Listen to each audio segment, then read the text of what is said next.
Fala, amadinhos, tudo bem? Pessoal, um seguidor aí pediu para mim fazer um vídeo sobre a porta larga e a porta estreita que Jesus falou. Só lembrando, pessoal, eu estou migrando o canal, tá? Já tem dado alguns resultados melhores que esse aqui. O último vídeo que eu postei ontem passou de 2.000 views. Enquanto que aqui nesse canal fica sempre nessa casa de 1.000 views, né? Então alguns vídeos já passaram de 2.000 views, o canal está começando bem, né? Até porque as pessoas estão migrando daqui para lá. Então não se esqueçam, pessoal, quem quiser continuar seguindo o meu trabalho, se inscreve e começa a acompanhar os vídeos no outro canal. Apesar de alguns vídeos serem só remakes, né, upgrade dos meus temas, mas eventualmente vai ter outros temas também, tá? É porque eu estou esperando ele monetizar e começar a ter um pouco de lucro, né, depois que monetizar. Aí eu provavelmente vou encerrar isso aqui, porque eu não dou conta de ficar em dois canais e também eu não tenho conexão para isso. Vocês sabem que eu estou com um problema de dados com a Claro, então é muito difícil para mim postar em dois canais. Eu estou me virando em dois aqui para fazer isso, tá, pessoal? Então se inscrevam lá. Geralmente eu coloco o vídeo sempre na aba comunidade, nas listas de aviso, tá aqui na descrição, tá? WhatsApp, Telegram, não é grupo.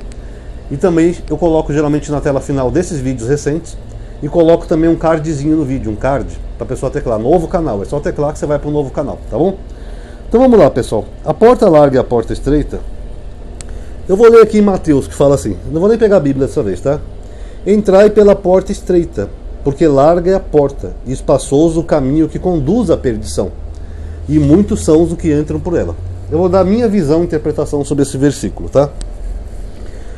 Jesus, apesar das pessoas hoje em dia terem uma visão equivocada do personagem da Bíblia, principalmente os cristãos, pós-Paulo, né, que Paulo é o grande responsável por isso, o Jesus, principalmente o de Mateus, pessoal, ele fala o tempo todo da lei de Moisés. Ele fala, eu não vim abolir a lei e os profetas, eu vim cumprir. Em dado momento ele chega a falar assim, nenhum jota, nem um tio cairá da lei de Moisés sem que tudo seja cumprido. E aquele que derrubar por menor que seja, um tiozinho da lei de Moisés e ensinar aos homens, esse será o pior no reino dos céus. O que ele está dizendo? Que ninguém pode dizer que a lei de Moisés foi abolida, que é exatamente o que os cristãos fazem, os pastores e os cristãos. Ele chega a falar em Mateus 19, assim, na cadeira de Moisés estarão sentados os escribas e os fariseus. Tudo o que vos disser, observai e fazei. Mas não hajam como eles, porque eles são hipócritas e tal. Mas o que ele está falando? Você tem que seguir o que os fariseus mandassem, a lei de Moisés. Quando o jovem rico se aproxima de Jesus e pergunta da vida eterna, ele fala, você conhece os mandamentos, não rouba, não mate, não cometa adultério, que eram os mandamentos da lei de Moisés. Jesus também, quando faz aquela parábola, que ele vai separar os bodes das ovelhas, ele fala assim, apartai-vos de mim, vós que praticais a iniquidade. O que é iniquidade? É a transgressão da lei, é a anomia em grego, anomos, ser contra a lei. Ele fala isso também naquela parte que ele fala assim, nem todos que me dirão, naquele dia muitos me dirão, Senhor, eu fiz milagres em teu nome, expulsei demônio, fiz cura. Aí ele vai falar, apartai-vos de mim, vós que praticais a iniquidade, transgressores da lei. Então a gente vê, pessoal, que dentro dos evangelhos, pelo menos dos 3 sinóticos, Jesus ele é um cara que ele respeita a lei de Moisés, ele não tinha intenção nenhuma de abolir a lei ou de criar uma nova lei. Na verdade isso surge através de más interpretações de Paulo. Eu já tenho uma playlist aqui no canal chamada Quem disse que Paulo falou que a lei foi abolida? Porque nem Paulo fez isso, são más interpretações. As pessoas pegam lá Romanos 10:4, o fim da lei é Cristo.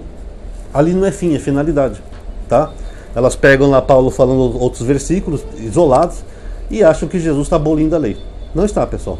Então quando Jesus fala de uma porta estreita e de uma porta larga, é que na porta estreita você tem que ter regras, você tem que ter disciplina, tem que ter ética.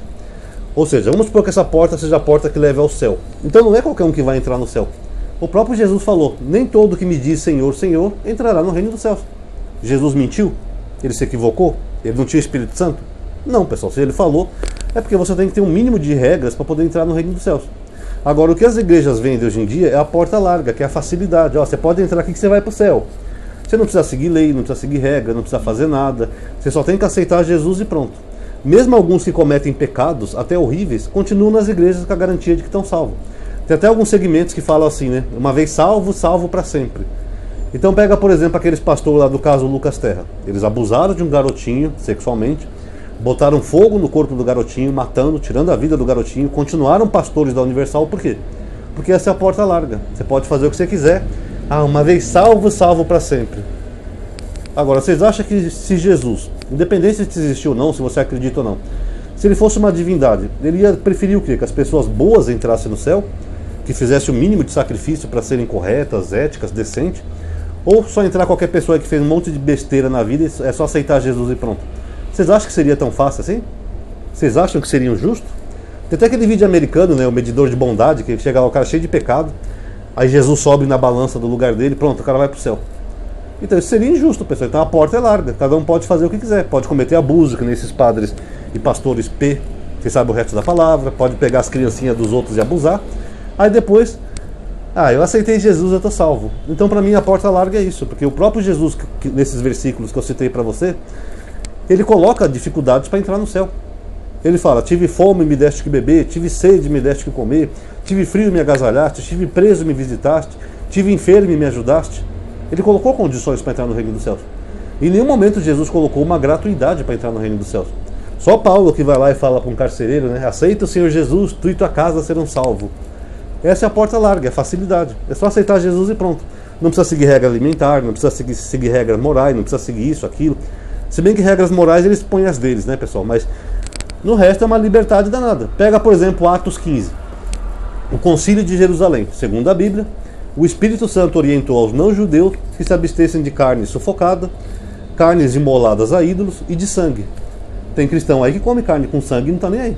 E quando eu falo sangue, não é aquela carne mal passada, tá? Quando eu falo sangue é, por exemplo, quando eles pegam o sangue do porco, ele fica gelatinoso, eles fazem lá um tipo de prato. Carne sufocada também muitos cristãos comem. Mas o Espírito Santo então errou, ele mentiu, porque ele impôs uma condição ao gentil, ao não-judeu. Então, se ele impôs uma condição, é porque a entrada para o céu não é uma porta tão larga assim que qualquer um vai entrar, não. Tem que ter uma porta estreita e seguir um mínimo de certas regras, como o próprio Jesus e o Espírito Santo determinaram. Então essa é a leitura que eu faço dessa passagem. Para mim a porta larga é essas igrejas aí que vêm de facilidade, induz o fiel a acreditar que ele é salvo, sabe lá do que. Não, é só você aceitar Jesus, uma vez salvo para sempre. E o fiel faz um monte de besteira por aí, sai da igreja falando mal dos outros, que é um pecado, segundo Tiago, tá? Que é lashon hará, é o mau uso da língua. Fica metendo pau nos outros, fofocando, conspirando, fazendo um monte de besteira, às vezes bate na mulher. Teve até um pastor que fez uma live aí que ele bateu na mulher dele que não sabia que estava ao vivo e acha que vai para o céu. Isso para mim é a porta larga. A porta estreita é você ter um mínimo de comportamento ético, decente, respeitoso, vamos dizer até moral, que a moral varia, né? Mas no mínimo moral, né? Dentro da sua moral e da sua ética, para você entrar no céu. Essa é a minha interpretação dessa passagem, tá bom? Pessoal, quem gostou do vídeo já sabe, dá um like, ativa o sininho, se inscreve. Enfim, eu estou migrando o canal, tá? Mas eu tenho que manter a atividade nesse aqui ainda por um tempo, tá? Até o outro canal pegar. Então quem quiser, colabora aí com like, alguma coisa, e já vão conhecendo o novo canal, tá? Já tá tinindo, o canal novo tá tinindo. Tá bom? Muito obrigado a todos vocês que assistiram. Paz a todos.